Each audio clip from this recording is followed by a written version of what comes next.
অনেকে আমাকে বলছেন যে আপনি সেনাপ্রধানকে ডাউন করতে চেষ্টা করবেন না, আমি সেনাপ্রধানকে ডাউন করতে চেষ্টা করতেছি। আবার কেউ কেউ বলতেছেন দুইজন সাবেক সেনা কর্মকর্তা কি এসেছেন এখানে শুধু সেনাপ্রধানকে প্রশংসা করতেই নাকি ডিফেন্ড করতে নাকি, এর কোনোটাই না। আমি আসলে সত্যি কথা বলতে জনাব রুশদ এবং জেনারেল শহীদুল হক এই ব্যাপারে কি বলবেন সেটা আমার জানা ছিল না, বা এখনো জানা নাই। বিডিআর হত্যাকাণ্ড নিয়ে যে সেনাপ্রধানের যে পজিশন সেইটার ব্যাপারে যদি আমাদেরকে একটু জানান যে এটা আসলে if it was A right position.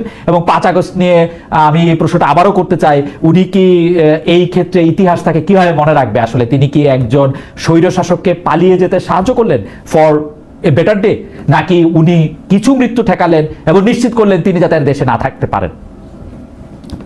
আপনার প্রশ্নটা যে কয়েকজন যে বলছেন যে আমরা কি মানে সেনাপ্রধানকে বাঁচানো মানে প্রশংসা করার জন্য ডিফেন্ড করার জন্য এসেছি কিনা, আমরা কাউকে ডিফেন্ড করার ব্যাপার না। আমি পাল্টা প্রশ্ন করতে চাই যে আপনারা কি জানতে চান আপনারা কি মানে হুজুরকে পছন্দ করেন? তাহলে আমি হুজুরের কথা বলতে পারি। আমি এখানে তো কোনো ইউটিউবে নিজের চ্যানেলে কথা বলছি না, আমি একটা স্বীকৃত গণমাধ্যমে কথা বলছি এবং আমি ওভাবেই কথা বলবো। আমি আপনাকে উত্তেজিত করার জন্য কোনো কথা বলবো না, আমি আপনাকে একটা এনার্কি তৈরি করার জন্য কোনো কথা বলবো না। আমি বাংলাদেশ যাতে ভালো থাকে, বাংলাদেশ সেনাবাহিনীর মধ্যে যাতে কোনো অশান্তি না থাকে, ডক্টর ইউনূসের মধ্যে যেন উনি ভালোভাবে স্মুথলি দেশটা চালাতে পারেন, একটা ভালো পরিস্থিতি বিরাজ করে, আমি সেটা চাইবো। নাকি আপনাদেরকে আমি সবসময় হুজুগের মধ্যে মাতিয়ে রাখবো আর আপনারা দৌড়াতে থাকবেন, ক্ষতিগ্রস্ত আপনারাই হবেন, আমাদের কিছু হবে না।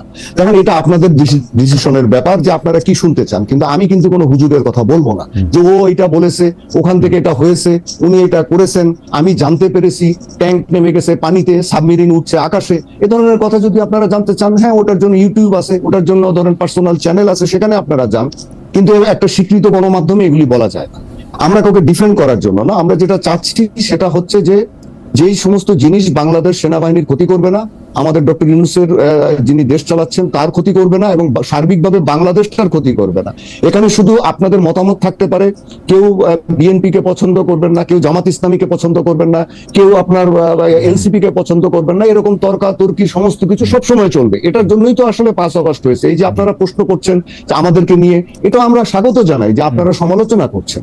কিন্তু আমরা যেটা লক্ষ্য করছি, আমি একটু এটা বলছি এ কারণে যে সোশ্যাল মিডিয়াতে অস্থিরতা, আপনারা গালাগালি করছেন, আপনারা যা তা বলছেন একটা মানুষকে, যে একজন একটা বিষয়ে জানেন তাকেও আপনারা অশ্রাব্য ভাষায় গালাগালি করছেন।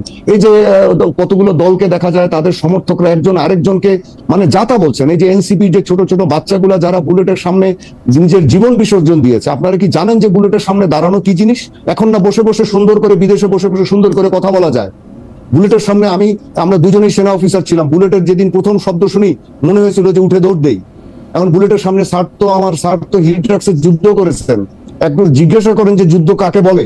সেইখানে এই বাচ্চা ছেলেগুলা, আমরা এই যে যারা তরুণ যুবকরা এমনকি মেয়েরা ছিল, তারা বুলেটের সামনে দাঁড়িয়েছে। ঢাকায় আমার বাসার উপর দিয়ে র্যাবের হেলিকপ্টার উড়ে যেত আর গুলি করতো, আমি শুনেছি। স্টান গ্রেনেড মারতো, আমি শুনেছি।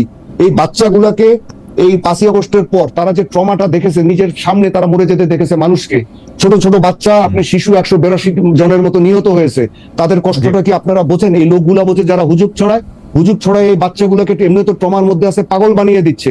এরা তো আসলে এখন তাদেরকে আমাদের উচিত ছিল একটা শান্তিপূর্ণ পরিস্থিতিতে রাখা, একটা স্ট্যাটাস কো বজায় রাখা, যাতে তারা তাদের চিকিৎসাগুলো পায়, তারা আবার একটা ভালো জীবনে ফেরত যেতে পারে এবং একটা সুন্দর একটা পরিবেশ পায়। কিন্তু আমরা তো তারা রাখি নাই, এমনকি উপদেষ্টারাও তা রাখেন নাই। এক একজন উপদেষ্টা এক এক রকম কাজ করছেন। আপনি স্বরাষ্ট্র উপদেষ্টার কথাই বলেন, তিনিও তো সেনা অফিসার, লেফটেন্যান্ট জেনারেল। আমি তার সমালোচনা করছি, এখন কি বলবেন? তিনি আমার অনেক সিনিয়র, এই স্যারেরও সিনিয়র।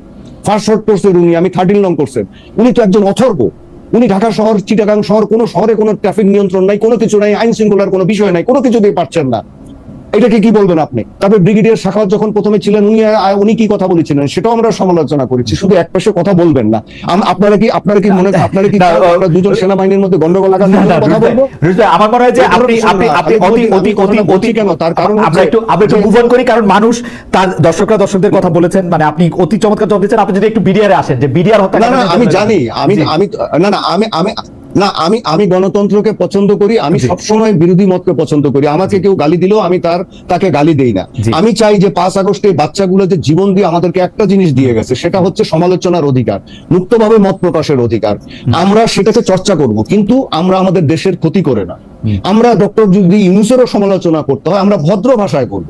আমরা যদি একজনের সমালোচনা করি, তাকে সমালোচনা করব, কিন্তু তার মানে এই না যে আমরা এক জায়গায় গন্ডগোল সৃষ্টি করব।